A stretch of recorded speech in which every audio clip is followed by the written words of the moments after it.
Mon nom est Mike. Cette année, j'ai 40 ans. Je travaille dans une petite usine de fabrication de pièces automobiles près de chez moi, où je fabrique principalement des pièces pour phares de voitures. Mon travail consiste à superviser les travailleurs temporaires alignés sur la ligne d'assemblage et à m'assurer que nous livrons les spécifications. Tharato. Certains de ces travailleurs ont des problèmes qui m'inquiètent. Et un tel cas est Alice Smith, qui s'est jointe à nous récemment. Il n'y a pas de problème avec son travail ou sa performance. Dans le cas d'Alice, ce n'est pas tellement un problème qu'une préoccupation. Alice, n'as-tu pas apporté de déjeuner aujourd'hui? Je lui ai demandé, assis dans un coin de la cantine pendant la pause déjeuner. Oui, je n'ai pas eu le temps d'en acheter. Tu peux quitter l'usine pour en acheter, tu sais. Mais ne serait-ce pas contre les règles de l'entreprise? Il n'y a pas d'autre issue. Si tu ne manges pas correctement, cela affectera également ton travail l'après-midi. Je suis désolé, mais je n'ai pas d'argent pour acheter à manger. J'ai pensé, encore. Elle non seulement n'apporte pas de déjeuner, mais elle a à peine de l'argent. Même en tant que temporaire, elle devrait gagner entre $1,800 et $2,000 par mois, y compris les heures supplémentaires. Le salaire peut être bas, mais ce n'est pas si mauvais qu'elle devrait toujours lutter financièrement. Et de plus, elle vit avec ses parents. Elle devrait avoir de l'argent à dépenser. Et, gères-tu ton argent correctement? Et Alice, tu devrais faire plus attention à ton apparence. Elle a baissé les yeux quand je l'ai dit. J'avais récemment obtenu mon diplôme d'études secondaires, mais honnêtement, j'étais négligée, et bien que je semblais prendre des bains, il semblait que je ne lavais pas correctement mon uniforme de travail temporaire, car il était sale et usé. Et je sentais mauvais, ce qui a entraîné des plaintes d'autres travailleurs temporaires.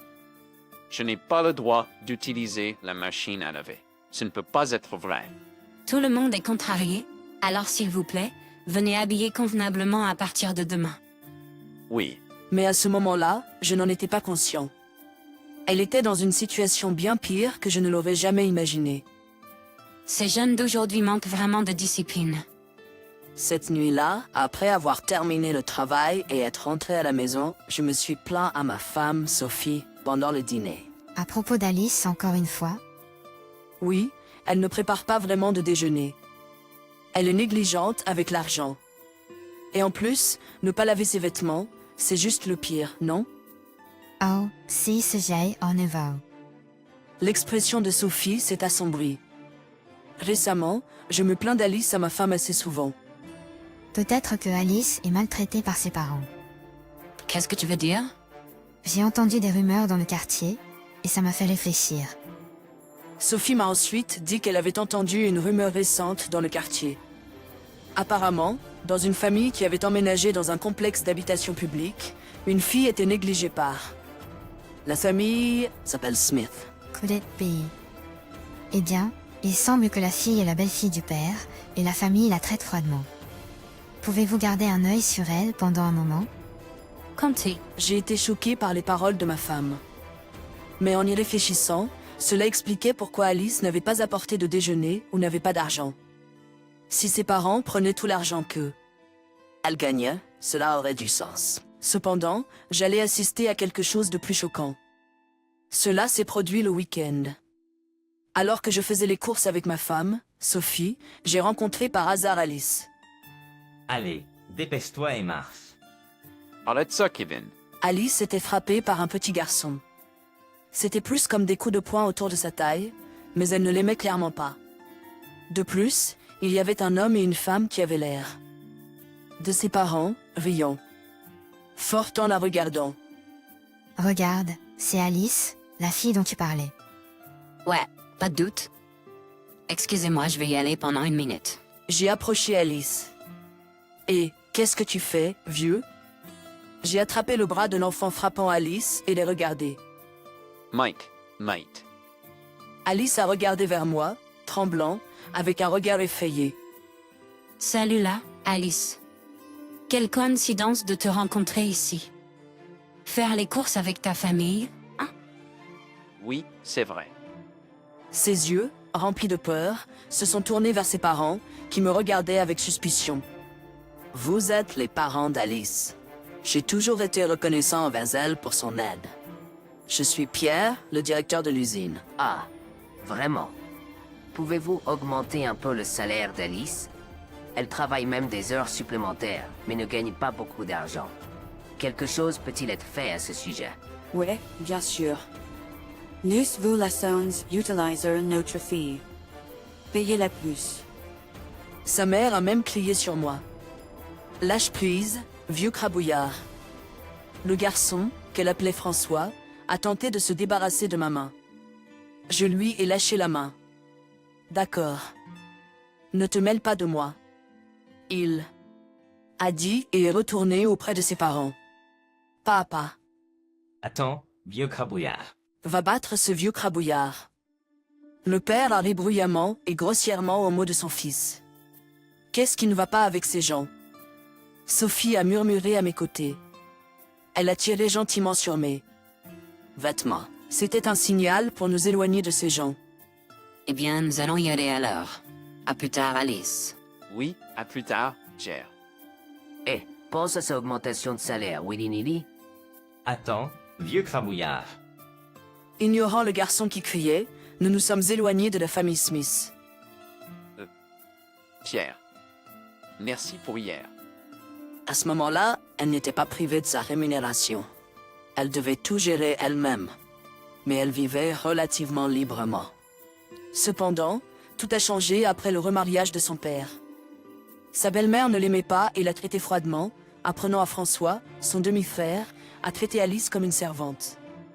Son père aîné l'a jamais réprimandé pour son comportement. M'a restreint de me baigner souvent et de laver mes vêtements. Elle a conclu son histoire. J'étais sans voix pendant un moment, submergé par sa situation, qui était pire que je ne pouvais l'imaginer. Malgré une situation aussi difficile, j'ai pensé qu'elle était Forte pour l'endurer seule, mais j'ai aussi profondément regretté pour elle. Puis, je lui ai donné quelque chose. Tiens, mange ça si tu veux. C'est pour ça que je ne pouvais pas laver mon uniforme librement et il est tout déchiré. Je suis vraiment désolé. Des larmes ont bien failli couler de ses yeux. Merci beaucoup, même si j'ai été une telle charge. C'est correct. De plus, pourrais-tu me remettre ta tenue ce week-end? Ma femme est impatiente de la laver pour toi. Es-tu sûr de faire autant pour moi? Elle a répondu d'une voix tremblante. C'est tout ce que nous pouvons faire pour toi. Et souviens-toi, si tu veux quitter ta situation actuelle, tu peux toujours nous en parler.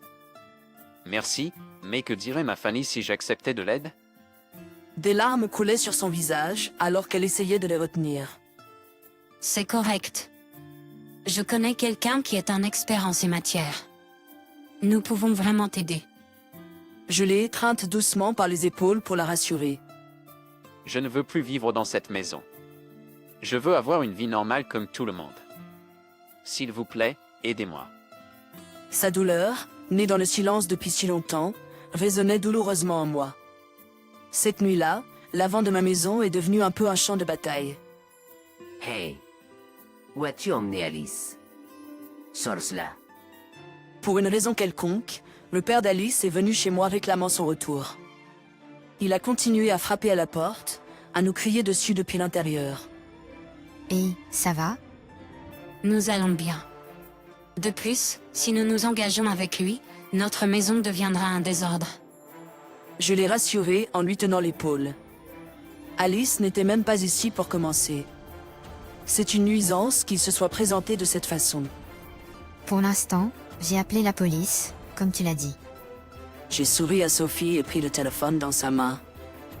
J'ai ensuite composé un certain numéro. Bientôt APR et les parents d'Alisson et émenés par la police. Phew, c'était effrayant. Je suis désolée d'avoir causé cela. Merci beaucoup. Je lui ai parlé gentiment au téléphone. Non, ce n'est pas grave. As-tu réussi à arriver à la gare tout droit? Oui, je suis en route vers l'ONP que tu m'as indiqué. Oui, c'était moi qui l'avais aidé à s'enfuir de la maison. La raison pour laquelle les parents d'Alice sont venus à ma maison était parce que je lui avais conseillé de laisser une note, Laissant croire qu'elle était en train de se diriger ici. Je pensais que cela lui donnerait Quelques minutes pour s'enfuir. Mais, et tu es sûr que Gisele accepte? Ne t'inquiétez pas, aider les enfants opprimés par leurs parents est ce que cette ONG fait. Merci beaucoup. Ma voix tremblait tandis que je parlais. Je pouvais sentir qu'elle était PR et de pleurer elle-même au téléphone. J'ai fait ce que j'ai pu. Maintenant, c'est à toi. Tu dois te tailler ta propre vie. Tu es d'accord avec cela? Oui, je vais bien. Tu as enduré le traitement injuste de ta famille pendant si longtemps. Je suis sûr que tu iras bien peu importe les difficultés que tu pourrais rencontrer. Oui, oh, j'y arrive. Et, je vais raccrocher maintenant. D'accord, prends soin de toi. Oui, merci pour tout, Pierre. Avec ces mots, l'appel s'est terminé. J'ai délicatement décalé le téléphone de mon oreille et j'ai souri gentiment à Sophie PR et de moi. Elle ira bien. Elle est assez courageuse pour demander de l'aide. Suzanne m'a souri en retour et a doucement pris ma main. Plus tard, j'ai appris que l'organisation caritative avait signalé les parents d'Alice à la police, et ils faisaient l'objet d'une enquête. Son demi-frère François avait été recueilli par sa tante. Le lendemain, lorsque les employés se sont demandé où elle était, j'ai simplement dit qu'elle avait déménagé. Des années se sont écoulées en un clin d'œil. Regarde, Pierre, nous avons reçu une carte de Noël d'Alice. Regarde, Pierre, nous avons reçu une carte de Noël d'Alice. Vraiment? J'ai exclamé lorsque Sophie m'a remis la carte. Dans la carte de Noël, elle apparaît en train de poser avec son mari. Elle tient également un bébé mignon dans ses bras. Tous les trois souriaient heureux. Elle dit que la fille a 1 an et qu'elle est née en bonne santé l'année dernière. Il faut lui offrir un cadeau. Alice avait réussi à couper les ponts avec ses parents et à fonder une nouvelle famille. Nous gardons toujours le contact par téléphone tous les quelques mois.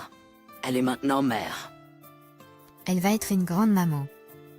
Je suis d'accord.